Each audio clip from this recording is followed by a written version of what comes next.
The night my father toasted my perfect sister, I ended the secret that kept her shining. One tap canceled $4,000 a month, and the golden child shattered. Welcome back. This is a story about favoritism, facades, and the quiet kind of success that outlives every lie. If you've ever been underestimated by your own family, stay with me. Like, subscribe, and share your experience in the comments. Your truth might help someone else tonight. The dining room of my childhood home had always been a stage. From birthday cakes lit with too many candles to tense holiday gatherings where the air grew sharp with unspoken criticisms, every meal here carried more than just the taste of food. Tonight was no exception. The heavy oak table stretched between us like a battlefield, its surface polished to a reflective sheen that captured the candlelight flickering in delicate crystal holders.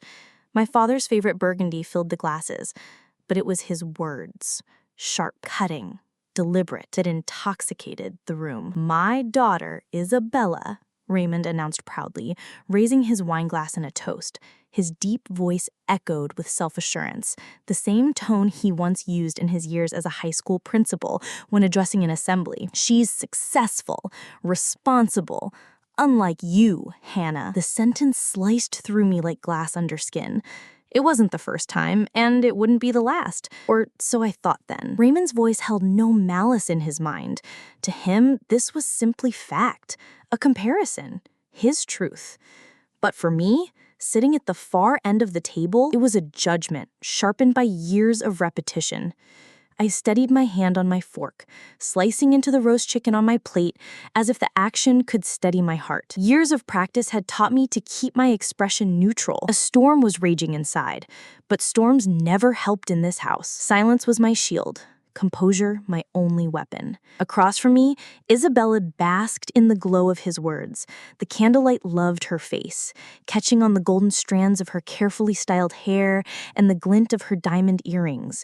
She wore success like an expensive coat, visible, enviable, undeniable. Her designer blouse clung perfectly to her slim frame, each thread another stitch in the image she had spent years curating. She smiled, the corners of her lips curling in satisfaction, as though she had earned every syllable of his praise. "She doesn't need help from anyone," Raymond continued, beaming at his younger daughter. "She climbed the corporate ladder with hard work.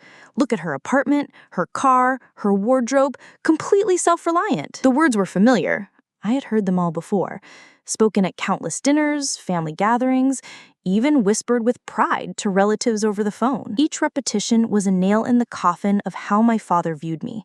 The daughter who played around on computers, whose work was nothing more than freelance dabbling. I kept my head down, chewing slowly, though the food tasted like dust. For 2 years, I had endured these moments, swallowing pride along with the meal, allowing Isabella to shine while I sat in the shadows. I had thought that perhaps this was my role, to be underestimated, to be invisible in the family narrative. But tonight, the mask Isabella wore was about to crack. Isabella leaned forward, resting her manicured hand on the table, as though the spotlight wasn't bright enough already. "Thank you, Dad," she said sweetly.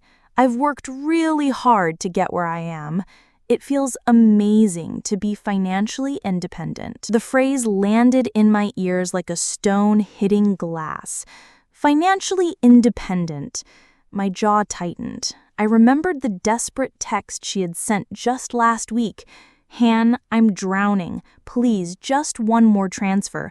I swear I'll get it under control this time." $4,000 had left my account, same as every month for the last 2 years.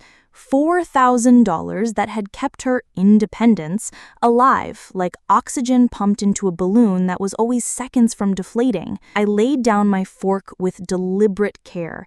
Its metallic clink echoed louder than it should have in the hush of the room. My heart raced, but my voice came out calm, almost cold. "Excellent," I said softly. "Then she won't need my monthly transfers anymore, since she's so successful and independent?" The words lingered in the air like smoke from a candle just snuffed out. For a moment, the room was utterly still. The only sound was the faint pop of the fireplace logs in the background. Isabella's smile faltered instantly. The confident curve of her lips collapsed into something jagged, fragile. Her eyes widened, flickering with panic, as if I had just exposed her in front of an audience she couldn't control. Raymond froze mid-chew, his fork halfway to his mouth.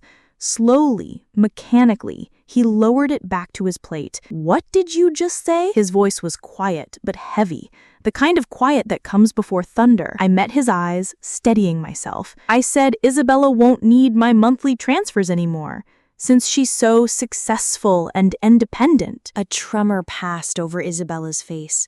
She opened her mouth, then closed it, like a fish gasping silently for breath. For 2 years, she had lived a double life.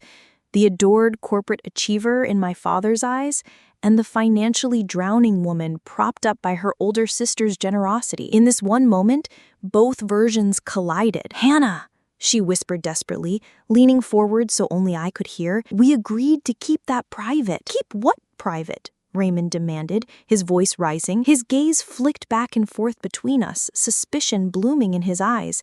"What is she talking about?" The tension thickened, pressing on my chest like a weight. This was the moment, the one I had unconsciously been waiting for, even as I pretended otherwise. 2 years of silence had sharpened into a blade, and now it was cutting clean through the lie Isabella had wrapped herself in. $4,000, I said, clearly this time, every month. For the past 2 years. The numbers fell like a gavel. $96,000. Enough to cover rent, car payments, credit cards, shopping sprees, everything my father had praised as evidence of Isabella's self-reliance. Raymond blinked, his face contorting as disbelief rustled with dawning realization. "That's impossible. Isabella makes good money at her management position." I shook my head slowly. "She makes $45,000 a year. Respectable, yes, but not enough to support the life she's been living." "Dad, please," Isabella stammered, her eyes welling with tears.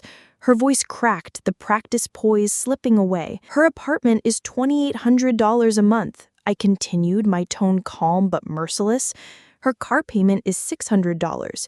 Add utilities, insurance, credit cards, and everything else, and she's short about $4,000 a month." Raymond's fork clattered onto his plate. His eyes darted to Isabella. "Is this true?" The room was suffocatingly silent. Isabella's mascara smudged as the first tear slid down her cheek. Her carefully constructed facade, the successful, independent daughter, was crumbling, and there was no hiding it anymore. "I was going to pay her back," she whispered, her voice trembling. But it was too late. The truth had finally broken free, and there was no sealing it back inside. For 2 years, Isabella had been the star of Raymond's proud toasts, the shining example of responsibility and achievement. And for 2 years, I had been the quiet one in the shadows, funding her illusion while being dismissed as a failure. Now the golden child was falling from her pedestal, and I was the one holding the rope. Raymond's question hung between us like a ceiling fan that had stopped turning. "Is this true?" he repeated, slower this time, as if the syllables themselves were fragile. The pride he'd been drinking all evening drained from his face, leaving an ashy confusion that didn't look like him at all. Isabella wiped under one eye, leaving a faint gray crescent where her mascara had smudged. "I was going to pay her back," she said, voice breaking on the word going, which carried every promise she'd made and never scheduled. "I just needed time." "How much time?" Raymond asked. His principal voice resurfaced, not angry yet, but searching for a policy to enforce. 2 years? $96,000? He looked at me, like a man glancing at a scoreboard he'd never noticed above the court. I didn't look away. 96 total, I confirmed. 4,000 a month. Rent, car, credit cards, and the things you think success is made of. He pressed his lips together. You told me you were promoted to district manager, he said to Isabella, last Christmas. Isabella's shoulders collapsed by a degree I had never seen in her posture. She stared down at her water glass as if an answer might surface. I oversee 3 sales associates. The district is the store. Raymond's jaw twitched. So there was no $15,000 bonus either. Silence. Then a whisper. No. The old dining room clock, the one that had timed report cards and curfews, ticked with sudden clarity. I could see the frames of our family photos along the hallway, the years we'd tried to press into neat rectangles, vacations, graduations, holidays, each one a case file for his love of order. I wondered what file tonight would go in. He turned to me, his voice softening into something that sounded almost like humility. How long have you been helping her? Since she came to me 2 years ago, I said, and the memory sharpened itself. Isabella at my apartment, eyes red, clutching a folder of statements she couldn't look at. The spreadsheet I built, the plan I proposed, the promise we both signed with words but not with accountability. She said it was temporary, that she needed a few months to catch up, that a promotion was imminent. Raymond swallowed hard. And you, he hand flicked vaguely, a gesture that meant you with the computers, you with the mystery income, you with the life I decided was unserious. How can you afford this? I'd never wanted to have this conversation in this room, but it had arrived without asking permission. My e-commerce business has done well, I said. Last year, I grossed $750,000. Net, about $400 after inventory, shipping, marketing, overhead, and taxes. I kept my tone dry, a ledger, not a victory lap. He froze. Then, as if startled by his own body, his fingers released the stem of his wine glass. The crystal dropped onto his plate and shattered, a clean, bright sound that snapped Isabella upright. A few shards slid into the gravy, catching candlelight like confetti that refused to celebrate. Raymond began and stopped. He tried again, voice smaller. I know, you assumed pajamas and video games. You assumed from home meant not real. You never asked. He nodded once, a stiff acknowledgement of a truth that didn't bend for him. When he looked at Isabella again, something new lay behind his eyes. Grief for an idea he'd been feeding for years. You let me believe she needed to get her act together, while you... He gestured at me again, but the gesture had changed. It looked closer to respect now. Or maybe a request for it. Isabella bristled with sudden urgency. Dad, this is getting out of hand. Hannah, I'll pay you back. I'll pick up extra shifts. Enough, Raymond said. The word landed like a door shutting gently but firmly. You've been lying to me, and I've been lying to myself. We can fix the second thing. We can't fix the first with more lies. I studied Isabella's face. Beneath this smudged makeup and shaken posture was my little sister at 15, terrified of disappointing him. But fear had turned into theater, and theater had turned into theft. Of my money, yes, but also of truth. This isn't about punishment. It's about stopping a machine that only runs if I keep feeding it. I took out my phone. My banking app opened to the familiar transfer template. $4,000, arrow, Isabella M. Monthly. My thumb hovered. The impulse to protect flickered like an old reflex. But I had learned that love without boundaries is just a leak with a nice story. 2 taps. A confirmer banner slid across the top. Recurring transfer canceled. I turned the screen so Isabella could see. It's done. She inhaled sharply, as if the room had thinned. Hannah, my rent is due in 5 days. I have minimum payments. If I miss them, the fees, then call your landlord, call your bank, call your pride. You can negotiate with 2 of them. Raymond leaned back, hands on the table as if studying a boat. He said, I need to understand. Explain your business the way you would to someone who isn't late to this. I let out a breath I hadn't realized I'd been holding. I sell outdoor gear under my own brand, Mountain Peak Essentials. I source from manufacturers that make for premium labels and also do private label. I design specs, place orders, manage quality. I sell on my site, Amazon, and a couple of niche platforms.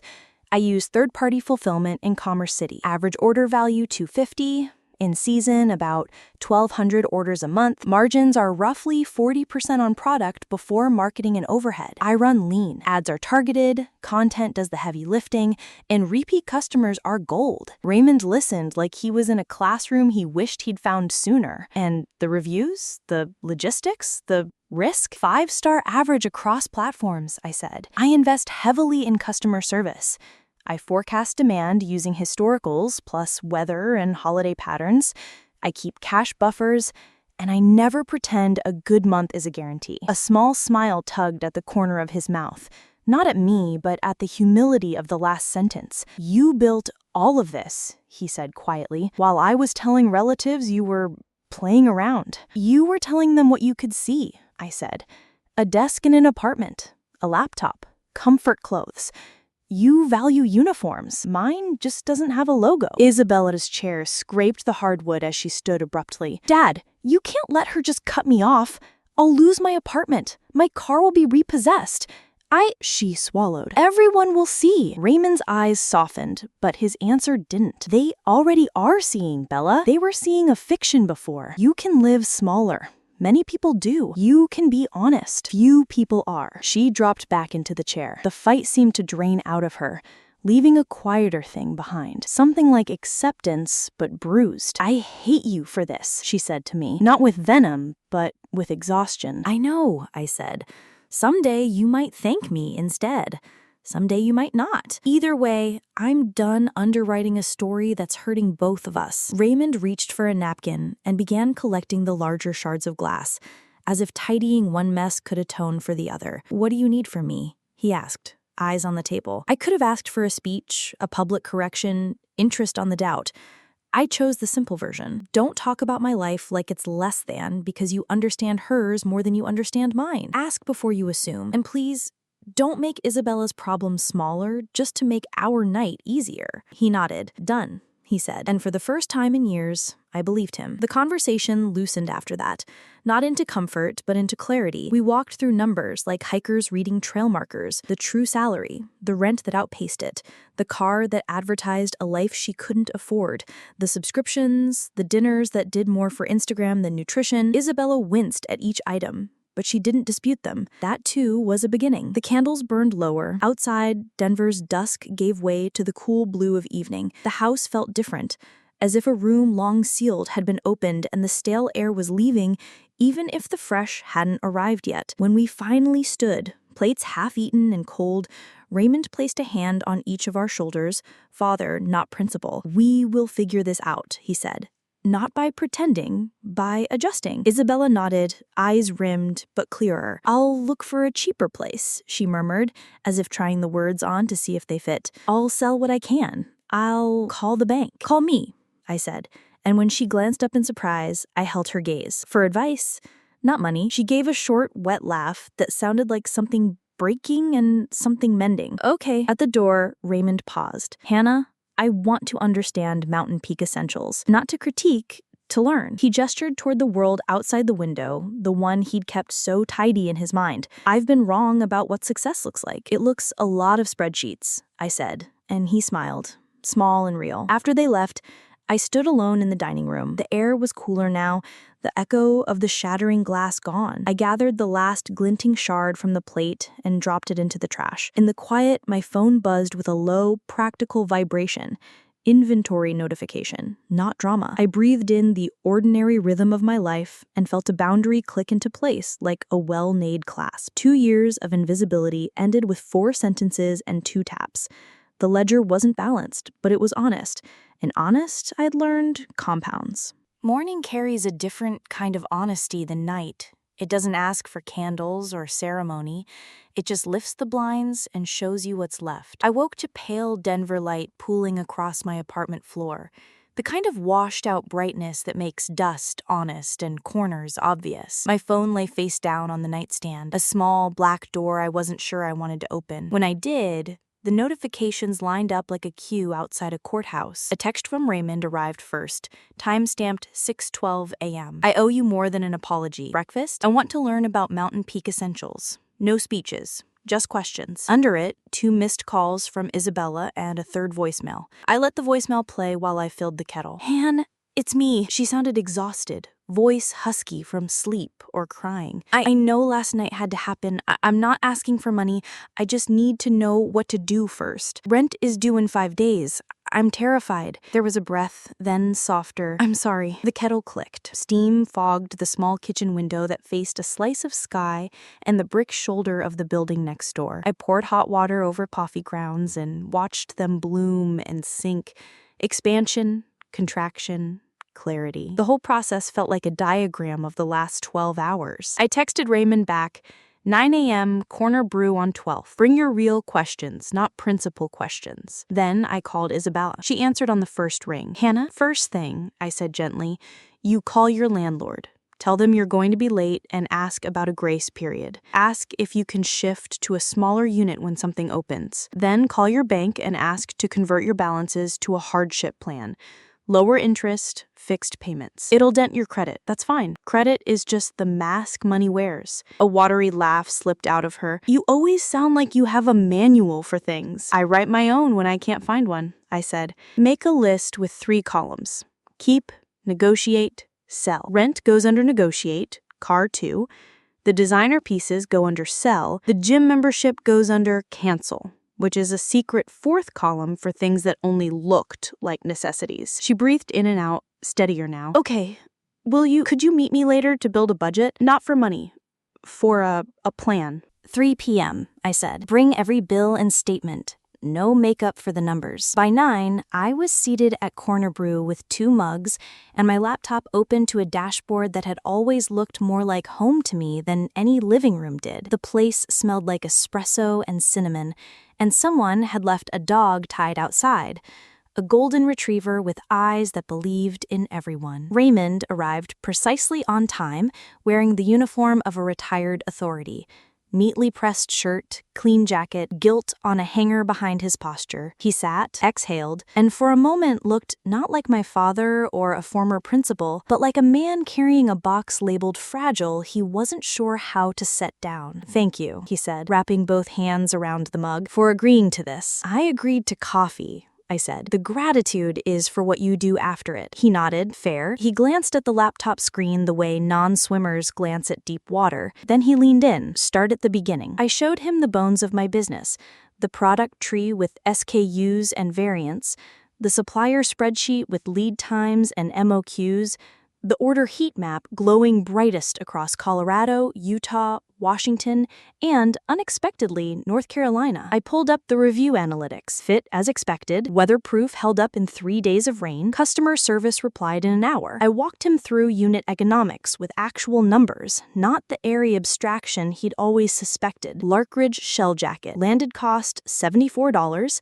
sell price $169, ad CAC blended $14, 3PL pick pack $3.10, net contribution $77.90 before overhead. He listened the way you listen when you realize you've been wrong for a long time. Quiet, without defense. And risk, he asked. Currency fluctuations on supplier invoices, a bad batch that slips quality control, seasonality whiplash, platform policy changes, a wildfire that closes a trail and erases a whole weekend of demand. I can cushion some, not all. I keep 20% cash in reserve. It's oxygen. He tapped the table lightly, a habit from years of summoning attention in classrooms. And that $4,000 you were sending Isabella each month goes to international expansion now, I said. EU testing first. I've been building compliant packaging and a VAT-friendly price ladder. The money won't sit in a purse anymore. It'll sit in inventory that turns into customers. He smiled without looking at me, as if smiling at an idea. Your Aunt Jennifer is going to enjoy this conversation. I suspect she enjoyed last night in spirit. He sobered. I told her for years that you needed a real job. He paused, then forced the rest out. I told a lot of people, I will call them, not for your sake, for mine, to stop being a man who announces things he hasn't bothered to learn. Something in my chest eased. We weren't trading barbs anymore. We were trading receipts. At 3, Isabella arrived at my apartment with a canvas tote full of paper. She wore no armor, no gleaming shopping bag, no curated smile. Just jeans, a ponytail, a bare face flush from the cold. She placed the stack on the table like a citizen surrendering contraband. "We're going to build a picture," I said, spreading statements into a neat grid. "Not of who you wanted to be, but of where you are." We started with the rent. $2,800 due on the 1st. 10-day grace period, late fee, $150. Car, $600 monthly. Insurance, $140. Credit cards, 3 of them, $8,400 at 22.9%, $6,100 at 24.5%, $3,700 at 18.9%. Minimums totaling $1,180. Utilities and internet, $310. Subscriptions, a $19 glow box that mailed serums she couldn't pronounce, 3 streaming platforms, a laundry service, a premium photo editing app for social media. I wrote numbers in black and circled the lies in red. "Here's the spine of your month," I said. "Now we put muscle on it." We created the 4 columns properly this time, with boxes and blunt honesty. Keep basic phone plan, food, utilities, cheap transit pass. Negotiate, rent, downsize list, car, refinance or sell and switch to used, credit cards, hardship plan, insurance, shop quotes. Sell, designer handbags, 4 pairs of heels she'd worn twice, a velvet blazer that photographed well but fit poorly, jewelry bought on impulse after draining days at the register. Cancel, gym, subscriptions, weekly blowouts, the glow box, and the app that filtered a life she couldn't afford. Isabella stared at the sell column as if it were a list of names. "It feels like I'm deleting myself." I said, "You're deleting a costume. Under it is a person who has to breathe." She nodded slowly. "I'll list the bags tonight. And the blazer." A weak laugh. "It itches anyway." "Good. Start with the highest resale value. It buys you time. Call your landlord before dinner. Script it if you need." I flipped a page, wrote the words, slid it to her. "Hi, I'm requesting a 10-day extension and asking about transfer options to a smaller unit as soon as one opens. I'm committed to staying current and would like to avoid late fees if possible." She read it twice, then took a photo. "I can do this." We built a lean budget in pencil and left the eraser visible, a visual reminder that change is iterative. We set 2 rules. No purchase that begins with deserve, no expense hidden behind a euphemism. By the time she left, her tote was lighter by half, and her spine seemed a fraction straighter. After the door closed, I sat on the couch and let the quiet tiptoe in. My phone buzzed with a message from Raymond, a photo of a yellow legal pad covered in his compact handwriting. "Called Aunt Jennifer. Called your Uncle Mark. Called Mrs. Patel from the old neighborhood. Told them I had been very loud and very wrong. Learning is humbling. See you Friday for warehouse tour?" "Friday works," I replied. "Wear comfortable shoes. Forklifts don't care about authority." A few minutes later, Isabella texted a screenshot. "Landlord agreed to waive the late fee if I move into a 1-bedroom when it opens in 6 weeks. I put the handbags up for sale. One already has an offer." Then, "Thank you for the plan, not the money." "Plans are more expensive anyway," I wrote back. "They cost pride." The evening slid into its ordinary rhythm. Supplier email answered in clear, short sentences. A quick tweak to copy on a product page after a customer review mentioned a sizing quirk.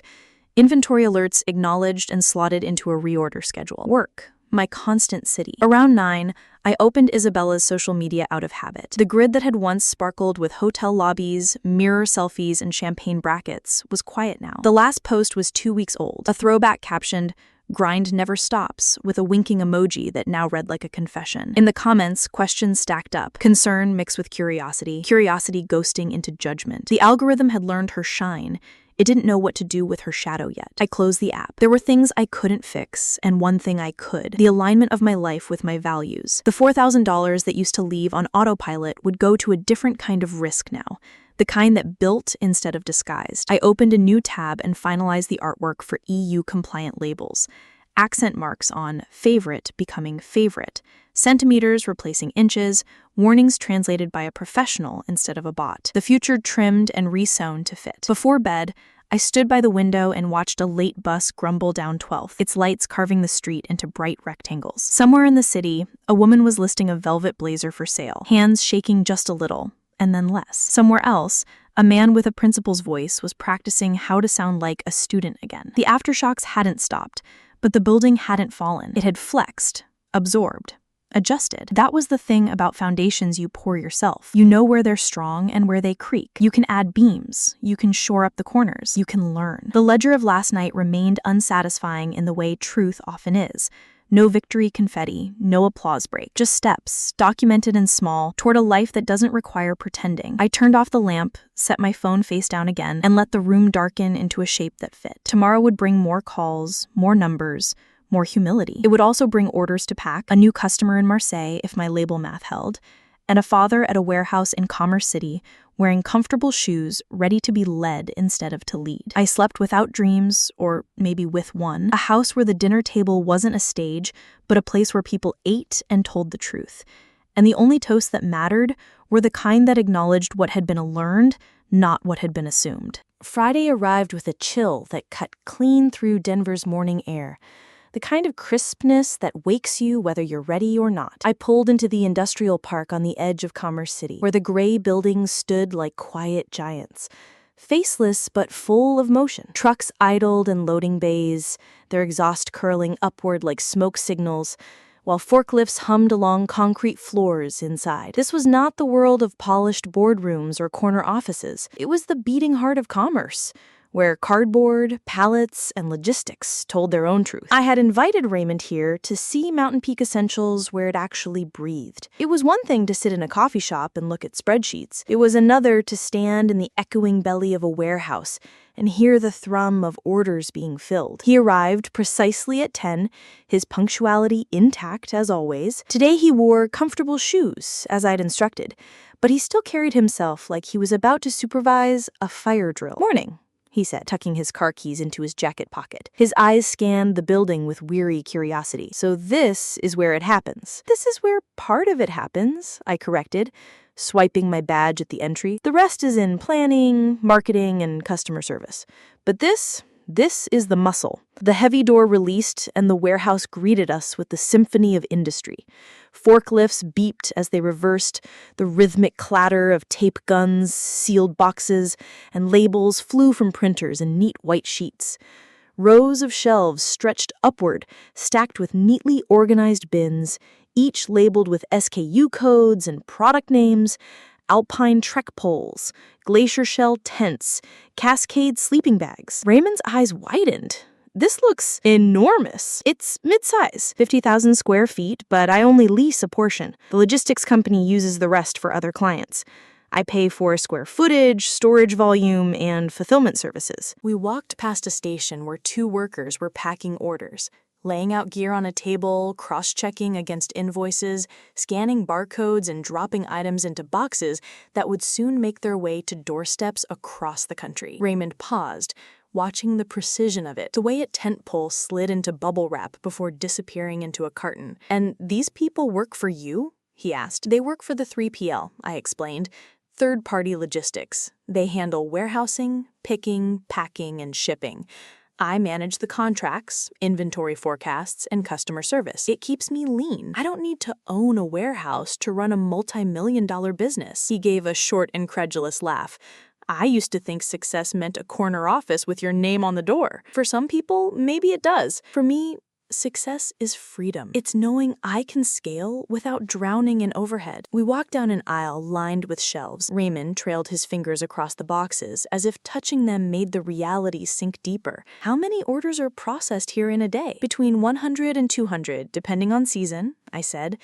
"During peak months, holidays, spring break, for hiking season, it can be triple that." He let out a low whistle. "And each one is a customer," I finished. "A person choosing us over competitors because they trust the quality and the price point." We reached the end of the aisle where a pallet stacked with sleeping bags awaited shipping. A worker rolled it toward the dock door, shrink wrap clinging tight around the bundles like armor. Raymond stopped again, his brow furrowing. "Do they know it's you? Your customers, I mean. Do they know it's Hannah Martinez behind all this?" "Not really," I admitted. "They know Mountain Peak Essentials. They know our gear works, arrives on time, and lasts longer than what they expected.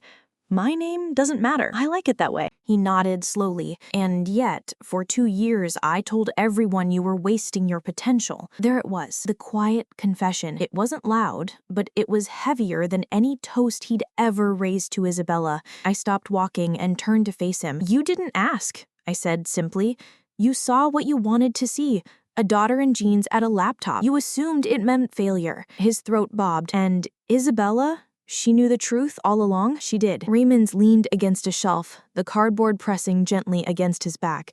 He looked older in that moment, as though the weight of his own blindness had added years. I feel like I don't know either of you, he admitted. Maybe now you get to, I said. We resumed walking, reaching the fulfillment office where screens displayed dashboards of order counts, shipment statuses, and inventory levels.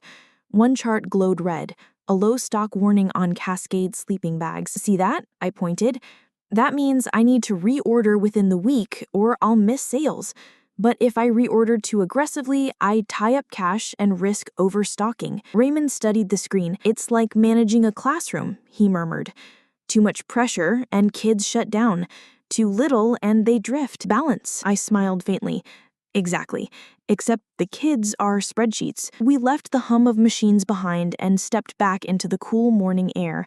Raymond inhaled deeply, as if trying to reset. He turned to me, hands in his jacket pockets, his voice quieter than I'd ever heard it. Hannah, I don't just owe you an apology. I owe you respect. I spent years celebrating the daughter who was living a lie and dismissing the one who was building an empire. I don't know how to fix that overnight. You don't have to fix it overnight. Just stop repeating it. Stop confusing appearances with truth. He nodded, his eyes misty, though he would never admit it. Your Aunt Jennifer told me I was blind. She was right. She usually is, I said with a small laugh. For the first time in years, Raymond laughed too. Not the hollow chuckle he used at dinner parties, but something unguarded. I'd like to help, if you'll let me. Not with money, you don't need that, but with connections, advice, even just being curious. That's all I ever wanted, I said. We stood there for a moment, the warehouse behind us humming with motion, the future stretching out like the open Colorado sky. For the first time, I felt like Rayland wasn't just my father, but a man learning to see me. And in the distance, I imagined Isabella, packing her handbags into boxes, scrolling through apartment listings she did actually afford, and beginning her own quiet reckoning. The golden child had fallen, but maybe, just maybe, she could learn to walk without the pedestal. The weekend came heavy with silence. Silence on social media, silence in group chats, silence in the parts of Isabella's life that once buzzed with curated activity. Where she used to post mirror selfies captioned with corporate-sounding hashtags, there was now nothing. No champagne brunch snapshots, no designer shopping bags artfully placed in car seats, no humble brags about grind culture. The algorithm that once celebrated her sparkle sat idle, waiting for a performance that would never return. I noticed because I checked, not out of envy anymore, but curiosity. For 2 years, I had been the invisible power source behind the illusion. Now, with the plug pulled, the lights were out. Her followers had begun to notice too. Are you okay? One asked in the comments. When's your next haul? Another pressed. Questions Isabella couldn't answer without dismantling the mask. By Sunday evening, she called. Her voice was hoarse, the kind of sound that comes from too many hours of crying into pillows. Hon, it's all falling apart, she said. I can't keep it up. People are asking why I haven't posted. I feel like I'm disappearing. You're not disappearing, I said gently. You're just being seen for the first time. The line was quiet, except for her breathing. It's humiliating. It's honest, I corrected. Humiliation fades. Honesty stays. She didn't argue. That was new. Monday brought more movement. Raymond showed up at my apartment in a way he never had before. No lecture, no clipboard of expectations, just a notebook and a pen, ready to take notes. He said as he sat at my kitchen table, I've been thinking about how many people I've told that Isabella was the model of success, and you were the cautionary tale. I need to undo that. I raised an eyebrow. Undo or balance? He admitted both. I can't erase what I've said, but I can tell the truth now. So I let him listen again. This time I walked him through marketing funnels, how I used targeted ads to reach outdoor enthusiasts, how SEO pulled traffic to my site, how repeat customers were cultivated with email campaigns that actually offered value instead of noise. His eyes lit up when he understood that every detail had a strategy. "You build this all with no one cheering for you," he said quietly. "I don't know whether to be proud or ashamed." I said, "Be both. Pride for the now, shame for the before. They can live in the same room." That same afternoon, Isabella texted me a picture, a stack of boxes labeled for resale shipping. Designer heels, handbags, and a velvet blazer poked out like remnants of a costume. "Sold 3 bags already," she wrote. "Listing the rest tonight." I typed back, "Good. Every sale is freedom disguised as loss." Later, she called again. "I went to see a smaller apartment," she said. 600 square feet. Plain walls, no granite counters, but it feels manageable. Honest. The rent's half what I pay now." "Then that's progress," I said. "Granite counters don't love you back. Stability does." Her laugh was short, but real. Meanwhile, the news about my business began to ripple through family circles, the same way gossip always had, but this time with a different tune. Aunt Jennifer called me first. "Finally," she said, her voice sharp but proud. "Your father admitted he was wrong. He's been telling everyone. About time the right daughter got the credit." "I don't want a medal," I said. "No," she agreed. "You want recognition. There's a difference, and you deserve it." Her words were a balm, though I hadn't realized I still needed one. The cracks in Isabella's golden mask widened by midweek. Friends who once invited her to rooftop dinners stopped replying. Her social circle, once crowded with admirers of her curated lifestyle, grew quieter. She confided in me one night, "It feels like they only liked me for the image, not for me." "Then let that teach you," I said. "People who love your mask never really loved you. The ones who stay after the mask breaks, that's who matters." She sniffled. "Do you think Dad hates me now?" "No," I said. "He's hurt, embarrassed, but not hate. He's seeing clearly, and clarity burns at first." At the end of the week, Raymond and I toured the warehouse again. This time, he didn't just observe, he asked questions like a student. "What's your reorder point here? How do you calculate safety stock? How do you manage customer complaints?" I answered them all, and for the first time, I felt not like a daughter defending her worth, but like a teacher sharing what she knew. When we left, he paused at the door. "Hannah," he said, "for years, I thought success meant applause. Isabella had the applause. But applause doesn't pay bills. Applause doesn't build trust. You've built both. I see that now." It wasn't a toast. It wasn't loud, but it was truer than anything he'd said at a dinner table in years. And I realized that revenge didn't always look like triumph. Sometimes it looked like a father finally listening. Sometimes it looked like a sister learning humility. Sometimes it looked like silence on social media where lies used to live. That night, I sat at my desk, inventory spreadsheets glowing faintly on the screen. My fingers hovered over the trackpad as I thought about how far the truth had carried me in just 1 week. No more $4,000 transfers.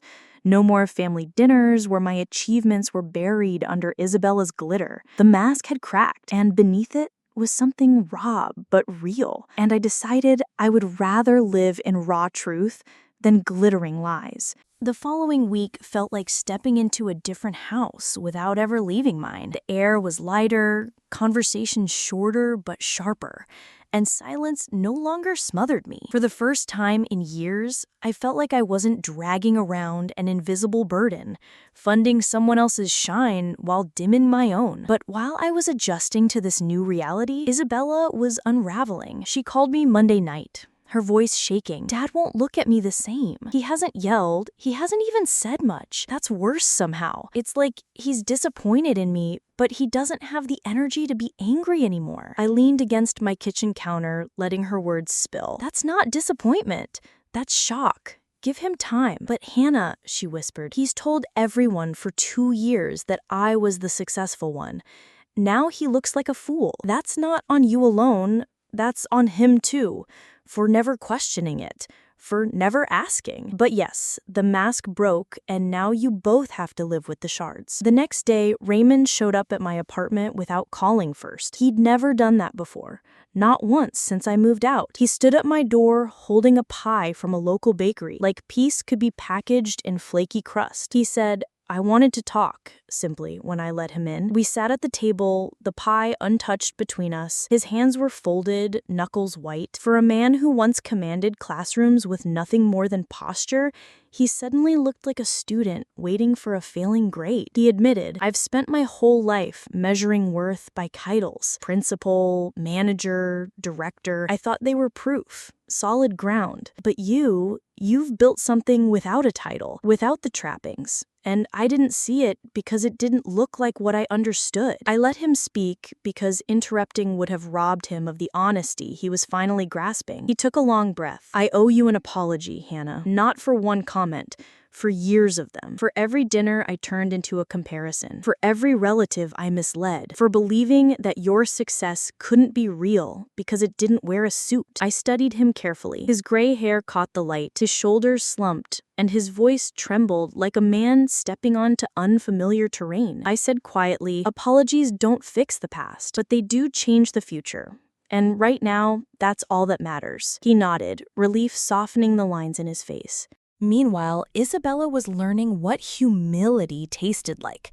She moved into her smaller apartment that Friday, a modest one-bedroom with white walls and no chandelier lighting.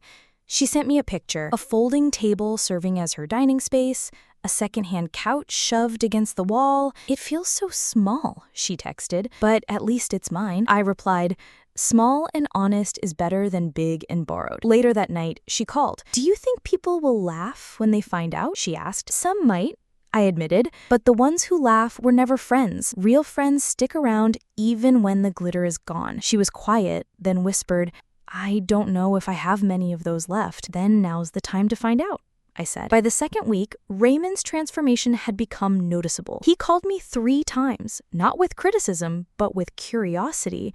How do you decide which products to add?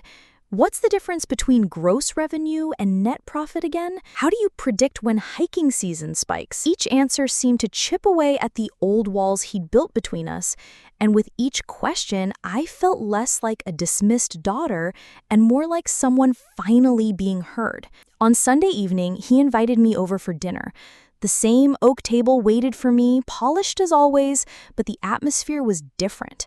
There was no toast, no grand speech, just plates of food and quieter conversation. Isabella sat across from me, noticeably subdued. Halfway through the meal, Raymond put down his fork and cleared his throat.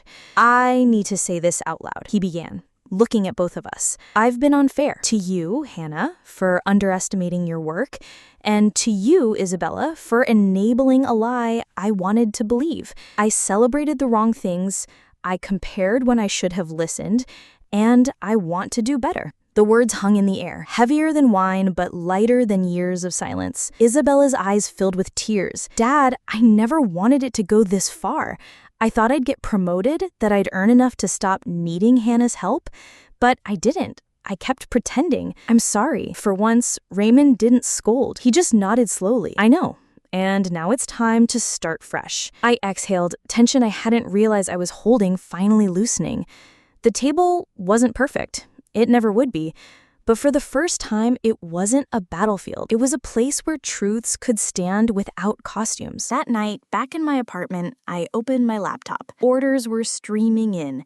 Sleeping bags, hiking boots, water filters. Each click a reminder of the life I had built, independent of my family's approval. For years, I had wanted recognition. I thought it would taste sweet, like revenge. But now I realized recognition wasn't about winning. It was about being seen. And slowly, painfully, both Raymond and Isabella were learning to see me. The golden mask was gone. In its place was something quieter, humbler, and infinitely more real. The silence spread louder than any applause ever had. Isabella's once bustling Instagram, with its curated snapshots of luxury apartments, designer handbags, and rooftop brunches, looked abandoned. The grid sat frozen in time, the last post an echo from weeks ago, her smile bright, her caption dripping with corporate ambition, promotion life, hard work pays off. After all, she was only a summer job turned retail manager, earning $45,000 a year before she got cut during a downsizing. She dusted off the sidelines and now had 2 harm lawn attendants. Courtesy of Raymond, handing her scraps of money, Isabella wanted to look like a big-shot corporate executive, somewhere close to 6 figures. She was living large on credit and didn't have any money left to make the minimum payments on her credit cards. But now, the comments below told a different story. "Where have you been?" one follower asked. "Miss your content," wrote another. Some were less kind. "Guess the grind stopped?" A few even questioned openly, "Didn't you say you were promoted to district manager?" Each question was a crack in the golden image she had carefully built. Each unanswered comment was a reminder that her mask wasn't just slipping, it had shattered. When she called me late one night, her voice was small, stripped of the confidence she once wore like perfume. "I made my accounts private," she whispered. "I couldn't take it anymore. People kept asking questions I couldn't answer." I leaned back in my chair, staring at the quiet glow of my laptop screen. "Good," I said. "It was all smoke anyway. Better to breathe air, even if it's thinner." "But what am I without it?" she asked, panic seeping through her words. "Without the clothes, the apartment, the followers, who am I?" I hesitated. Honesty can cut, but lies already had. "You're Isabella, a retail manager, a woman who earns $45,000 a year. That's not glamorous, but it's real. And it's enough to live, if you live within your means." She cried quietly. I let her. Not all tears are weakness. Some are the salt that cleans wounds. Meanwhile, Raymond was changing in ways I didn't expect. He called me nearly every other day, no longer with critiques, but with curiosity. One afternoon, he asked, "What does it cost you to acquire a new customer compared to keeping one?" Retention is cheaper than acquisition. Email lists, loyalty discounts, customer service, those keep people coming back. Ads just get them in the door once. He scribbled notes in a small spiral-bound notebook. "I told my golf buddy last week that you grossed $750,000 last year. He nearly dropped his club." Raymond chuckled, shaking his head. "I used to brag about Isabella's promotions. Now I brag about your spreadsheets." The irony wasn't lost on me. For years, I'd been invisible to him, the daughter with the cute hobby. Now he wanted to know the mechanics of my business as if it were a case study. The silence spread louder than any applause ever had. Isabella's once bustling Instagram, with its curated snapshots of luxury apartments, designer handbags, and rooftop brunches, looked abandoned. The grid sat frozen in time, the last post an echo from weeks ago. Her smile bright, her caption dripping with corporate ambition. "Promotion life. Hard work pays off. Hashtag boss moves. Hashtag independent woman." But now, the comments below told a different story. "Where have you been?" one follower asked. "Miss your content," wrote another. Some were less kind. "Guess the grind stopped?" A few even questioned openly.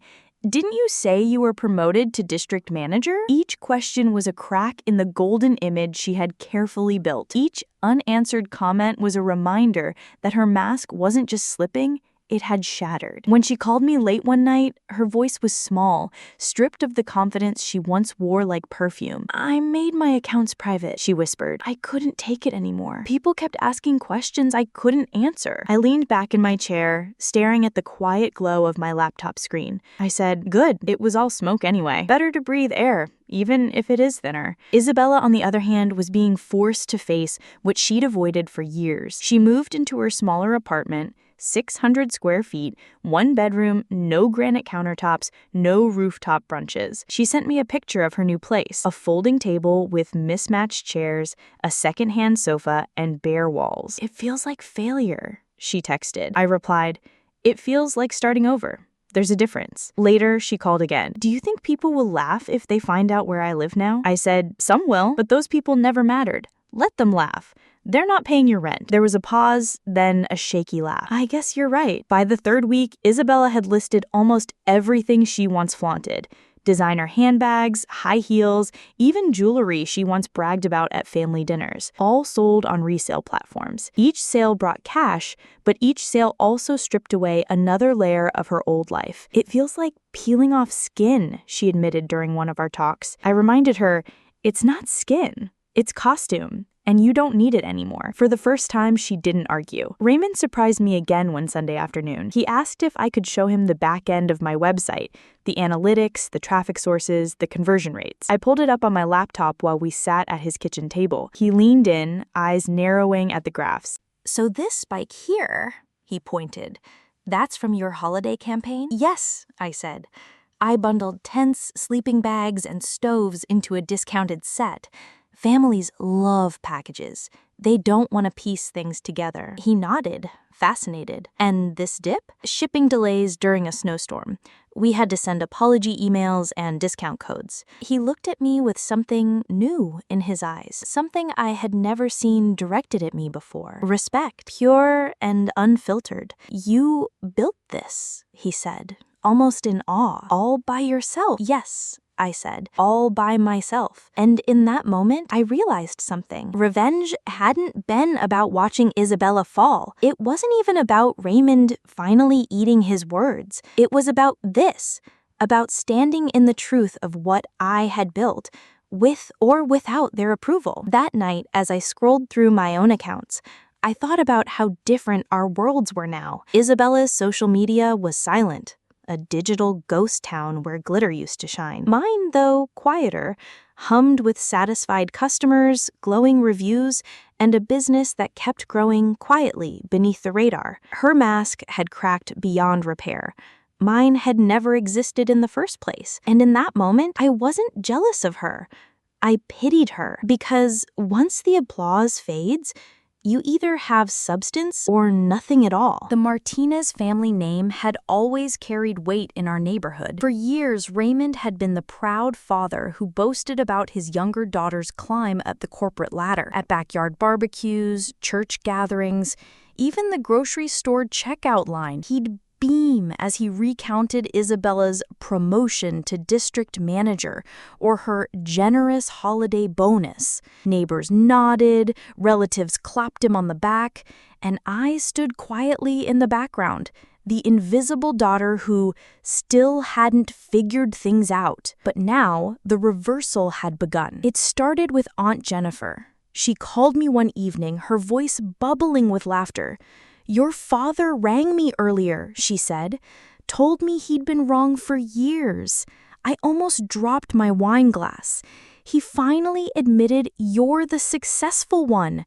I told him I'd been saying that all along. I smiled into the phone. "He listened?" "For once," she said. "It only took $96,000 and a shattered dinner plate." The next day, Uncle Mark called too. "So you're the entrepreneur in the family," he said sheepishly. "Wish I'd known earlier. Could have used your advice when my business went under 5 years ago." It was surreal. The same relatives who once repeated Raymond's words back to me, "Why don't you get a real job like Isabella?" were now asking me questions about supply chains, marketing, and profit margins. The family grapevine, once poisoned against me, was finally carrying a sweeter truth. Meanwhile, Isabella was facing the opposite tide. The same friends who once adored her curated image were pulling away. Invitations to rooftop dinners dried up. Group chats went quiet. Her luxury lifestyle had been her passport, and without it, she was a traveler stuck at the border. She confided in me late one night, her voice breaking. "It's like they only liked the version of me with designer bags and expensive cocktails. Now that I can't keep up, they don't even text back." "They weren't your friends," I said plainly. "They were your audience. And an audience will leave when the show ends." She cried softly. "Then who am I performing for now?" "No one. And that's the point. Stop performing." Raymond was also on his own redemption tour. One afternoon, I caught him on the phone with a neighbor, pacing my living room with his voice low but steady. "Yes, I was wrong," he said. "Isabella wasn't the success story I made her out to be. Hannah is. She built a company from scratch, bigger than anything I ever imagined. I misjudged her deeply." When he hung up, he looked at me sheepishly. "That was Mr. Ellis," he explained. "I told him last Christmas that you should follow Isabella's example." Now I had to eat those words. I raised an eyebrow. "How did they taste?" He said, "Like crow." And for the first time in years, we both laughed together. The real turning point came at a family gathering 2 weeks later. Relatives filled Aunt Jennifer's spacious Denver home, the smell of roasted turkey and cinnamon filling the air. I braced myself for the usual whispers and comparisons. But instead, something unexpected happened. As we gathered around the dining table, Aunt Jennifer raised her glass. "To Hannah," she said warmly, "for building something real, even when no one believed in her." The room murmured in agreement. Raymond's face flushed, but not with shame this time, with pride. "He's right," he added. "I was blind for too long, but not anymore." All eyes turned to me.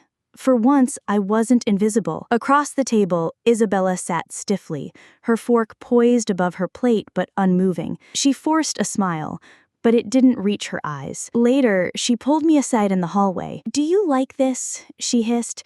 "Everyone looking at you now instead of me?" I met her gaze. "I don't like that it had to come to this, but I like being seen for who I really am." Her lips trembled. "I feel like I've lost everything." "Not everything," I said. "Just the mask. Maybe now you can start building something that's yours." She looked at me as if I'd spoken in a language she didn't understand. And maybe I had. In the weeks that followed, the reputational reversal only deepened. Raymond began introducing me differently to people. "This is my daughter Hannah," he'd say. "She runs her own company. E-commerce. Outdoor gear. You should hear what she's built." The pride in his voice was the same tone he'd once reserved only for Isabella. Hearing it now, directed at me, was both healing and bittersweet, because part of me wanted to soak it in.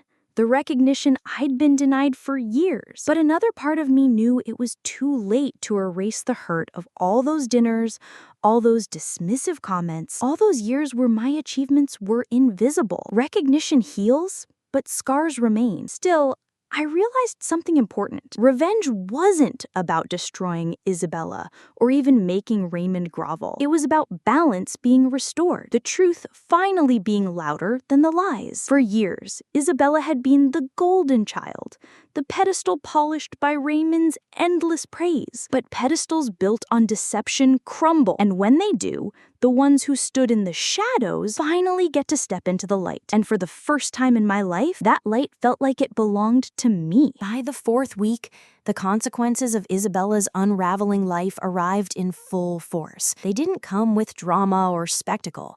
They came in envelopes, thick white envelopes from her bank, red-stamped warnings from her credit card companies, notices folded into windows that displayed balances she couldn't ignore, the kind of paper you can't dress up with filters or captions. She came to my apartment with a stack of them tucked under her arm, her face pale and eyes swollen from crying. She dropped the pile onto my coffee table, and the letters spilled out like a deck of bad cards. "I can't breathe, Hannah," she whispered, clutching her chest. "I don't know what to do anymore." I sifted through them calmly, my years of managing invoices and supplier contracts making the chaos less intimidating. "Bankruptcy is on the table," I said flatly. "It'll ruin your credit for a while, but it'll also wipe the slate clean. You'll survive." She flinched at the word. "Bankruptcy?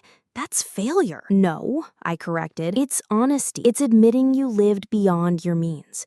It's the price of starting fresh." Her lips quivered. I thought I could fake it until I made it." "You faked it, but you never made it." She broke then, sobs shaking her frame. For years she had leaned on my money, on Dad's praise, on the approval of strangers online. Now, stripped of all that, she was left with only herself. It was brutal, but it was real. Meanwhile, Raymond was navigating his own consequences. He'd spent years telling anyone who would listen that Isabella was the beacon of success, while I was the one still figuring things out. Now, those same people looked at him with raised eyebrows when he admitted the truth. He called me one evening after a particularly humbling conversation. "I had to tell the guys at poker night," he muttered, "that I'd been wrong, that Isabella wasn't what I said she was, that you were the one I should have been proud of all along." "How did that go?" I asked. He laughed, he admitted bitterly, said it sounded like a soap opera. "But then they asked me about your business. They wanted to know how you did it." I could almost hear his pride, tangled with embarrassment. "So even your humiliation is advertising for me," I teased. He chuckled despite himself. "Seems so." Isabella's social media accounts went dark.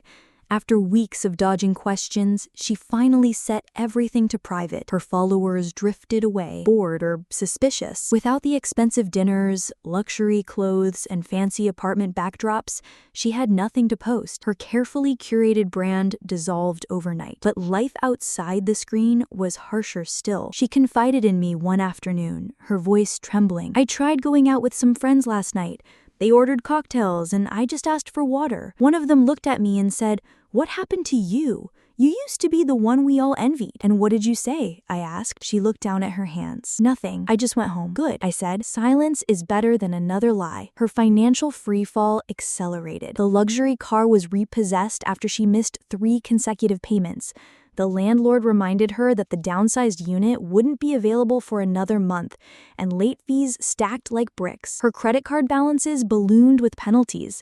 Bankruptcy shifted from maybe to inevitable. Raymond tried to soften the blow. "We'll figure this out," he told her, but his voice lacked conviction. He was finally realizing what I had known for years. You can't rescue someone who refuses to stop pretending. Through it all, my business thrived. The $4,000 I once funneled into Isabella's lifestyle now fueled expansion. I invested in new product lines, ultralight backpacks, insulated jackets, and compact cooking systems. Orders surged as winter adventurers prepared for the season. My revenue graphs climbed steadily, each spike another reminder of the empire I had quietly built. Raymond watched with awe as I explained the numbers. "So, while Isabella's life is collapsing, yours is doubling?" "Not collapsing," I corrected.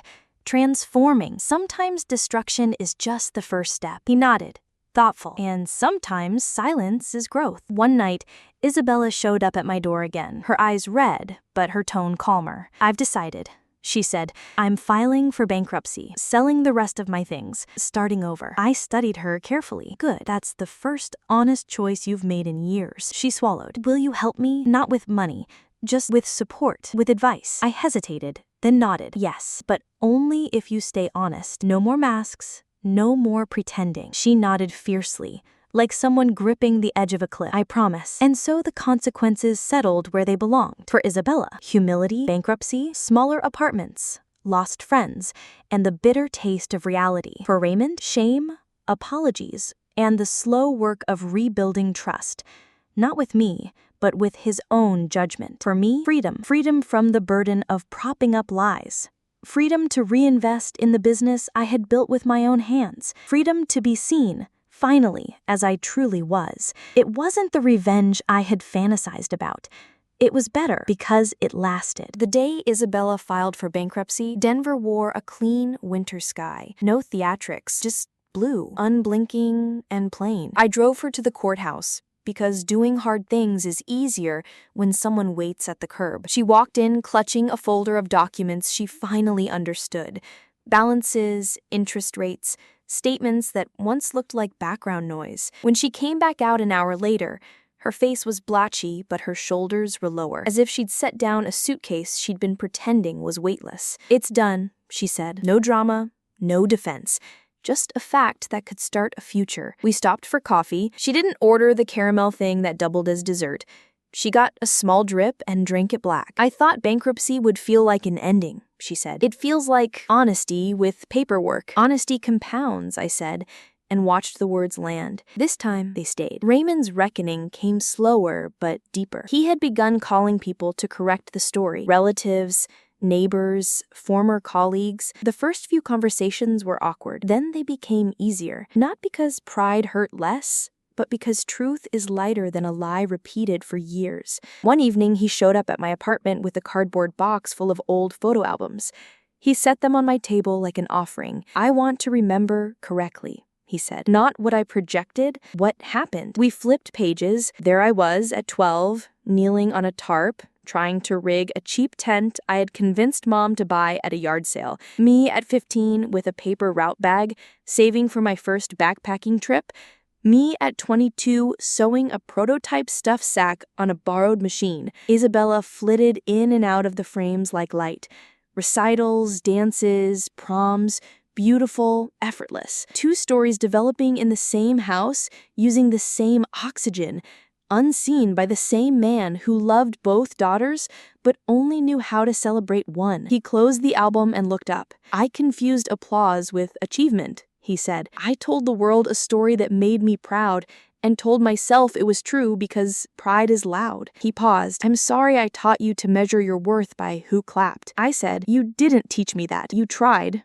The world tried, but gear doesn't care who claps. It either holds up in the rain or it doesn't." We both smiled at that. Simple tests, clear outcomes. The orders kept coming. Winter jackets, ultralight cook sets, headlamps. I used the $4,000 that no longer left my account to finish EU labeling and move a pilot pallet to a distributor in Lyon. The first French order hit my inbox at 3:11 a.m.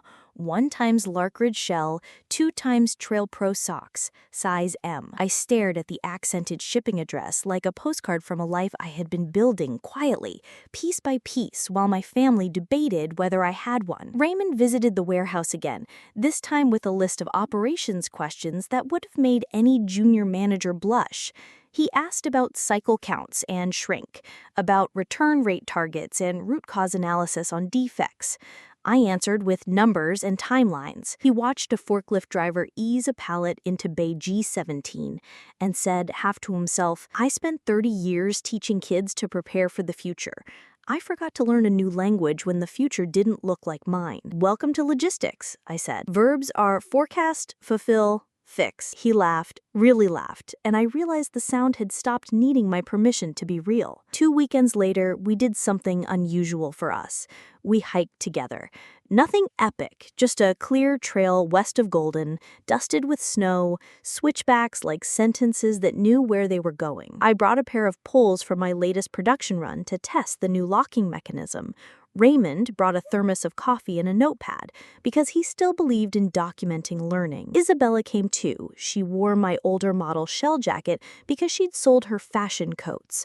She didn't complain about the chill or the grade. She just climbed, breath-making small clouds that forgot to be dramatic. At the overlook, Denver spread out flat and definite below. We shared coffee, silent in the way good company doesn't need to fill. Raymond finally spoke first. "I used to think I was protecting you," he said to Isabella, "by praising you into the shape I thought success had. I wasn't protecting you, I was trapping you." Isabella nodded. "I liked the trap," she said. "It let me pretend, but I couldn't breathe in it." He turned to me, "And I thought I was challenging you by doubting you.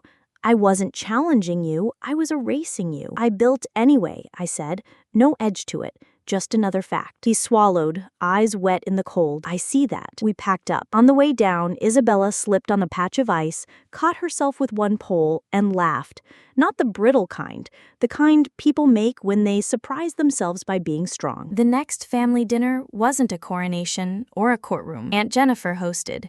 She cooked too much. We ate exactly enough. There were no toasts, just clinking utensils and the low hum of conversation that didn't need a hero. At some point, Raymond cleared his throat, the old signal for, "I'm about to deliver," and then smiled at himself and shook his head. "No speeches," he said. "Just thank yous. Thank you, Hannah, for showing your old man a different map. Thank you, Isabella, for starting over even when the audience left." He lifted his water glass. "To learning late still counts." We raised our glasses. Water can be ceremonial if you let it. After, Isabella helped Jennifer in the kitchen. I stood with Raymond by the window. Snow began in slow, uncertain flakes and built into something you couldn't ignore. "Do you need anything from me?" he asked. I thought about it. About past due bills paid with quiet transfers, about invisible work, about the ache of being proven right when you'd rather have been believed. "Just keep asking questions," I said. "And when people start to compare again, because they will, don't pick a side, pick the truth." He nodded. "Deal." In January, Isabella picked up extra shifts and started taking a retail management certification course online. On breaks, she called to ask normal questions. How do you set a weekly cash envelope without feeling poor? Where's the line between frugal and mean to yourself? How do you say no without writing an essay? "Practice," I said. "Scripts help. So does sleep." She sent me a picture of her apartment one night. A thrifted lamp, a plant clipping in a jar, a tiny cork board with 3 pinned receipts, and a note that said rent paid, no filters. It looked like a life. Imperfect, breathable. "You're doing it," I texted. "Without glitter," she wrote back. "Glitter gets everywhere. It's hella clean. She sent a laughing emoji. It didn't try too hard. By March, my EU pilot had turned into a steady trickle. I added a French language FAQ to the site and hired a part-time support rep in Lisbon who spoke 3 languages and answered emails like a friend who read the manual. Revenue lifted, returns stayed low.